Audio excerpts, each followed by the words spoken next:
एहसन रजा साहब हमारे साथ मौजूद हैं। सर, आपने सूफिया बेदार साहबा की गुफ्तगू सुनी, आपने मुस्तफ़ा कमाल पाशा साहब को सुना। सर, आप क्या समझते हैं, बीइंग अ सोसाइटी ने अच्छा किया, बुरा किया, या फिर सब इंस्पेक्टर मलूक हुसैन ने बुरा किया? देखें, मलूक हुसैन ने तो वही किया, ऐसा ही Malook Hussain of factory area police station Lahore, right sir, जो आजकल पुलिस कर रही है। तो इस पे मेरी गुजारिश होगी डॉक्टर उस्मान अनवर साहब से कि इस वाक़े का नोटिस लें और इसकी तहकीकात कराएं, और मलूक हुसैन साहब अगर इसमें कसूरवार हैं तो उनको निशान इबरत बनाएं। Right sir. अब बात को आगे बढ़ाते हैं।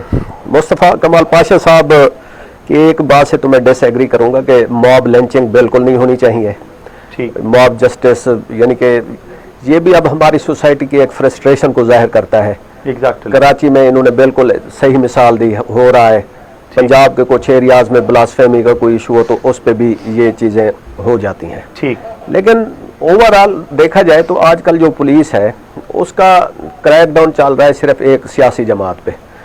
आपसे थोड़ी सी एक इसमें कोताही हुई, अगर आप फ़ोन पे कह देते कि भाई हमने एक नौजवान को पकड़ लिया और वो पीटीआई का कारकुन है, अच्छा, तो पूरे लाहौर की पुलिस उधर उस वक्त पहुंची होती और अच्छा, एक बहुत बड़ा एक्शन भी हो रहा होता। ये भी बड़ा अफसोसनाक है आजकल किसी भी पार्टी को इस तरह ज़ेरे ताब लाना। उस पार्टी को आजकल 14 अगस्त की सेलिब्रेशन से रोकने के लिए पुलिस एक्स्ट्रा लेवल तक एक्टिव है।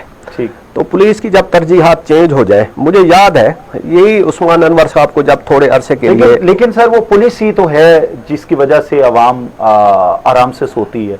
आई थिंक सो बहुत सारी जगहों पे बहुत सारा काम भी हो रहा है। नहीं, उस्मान अनवर साहब जब थोड़ी देर के लिए बुजदार साहब के दौर में आईजी लगे थे, ठीक, तो हम देखते थे कि सोशल मीडिया पे अगर कोई क्राइम होता था उसकी फुटेज को कोई इनको टैग करके वो करते थे, तो वो विद इन आवर्स एक्शन हो जाता था। ठीक है, बहुत शुक्रिया। हमारे साथ मौजूद है सर रजा साहब। सर, बहुत शुक्रिया, आपके सब्र का, बड़े नफीस आदमी है sir. How do you think Anwarul हक काकड़ साहब की तकर्री इस मुल्क खुदादाद के लिए कितनी जबरदस्त होने जा रही है?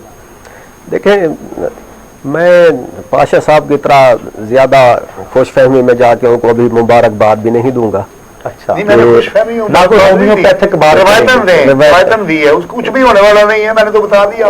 अभी मैं अपनी मुबारकबाद को होल्ड करता हूँ 90 डेज के लिए। अगर 90 दिन में वो इलेक्शन उन्होंने करा दिए तो उनको मुबारक भी देंगे और उनका जाके शुक्रिया भी अदा करेंगे और आमों की एक पेटी भी भेजेंगे। आज उनके व्हाट्सएप ग्रुप में एक हमारे साथ वो काकड़ साहब हैं, तो उसमें सब लोग यही मुबारकबाद दे रहे थे। तो उधर भी मैंने यही बात की कि भाई 90 डेज तक अपनी मुबारकबाद होल्ड रखें, उनके लिए अभी दुआएं शुरू कर दें। वो जिस काम के लिए है वो करें और आराम से चले जाएं, क्योंकि जो इस वक्त खदशात हैं वो यही है, जैसे पाशा साहब ने कहा कि जिस बैकग्राउंड से हैं, जो इनका पस मंजर है, वो तो यही बता रहा है कि एक किंग्स पार्टी के नुमाइंदे के तौर पर आए हैं और ये अपोजिशन लीडर और प्राइम मिनिस्टर की इसमें जीरो से थी और इनको बिठा दिया गया, नाम दिया गया कि इस पे आप साइन करें।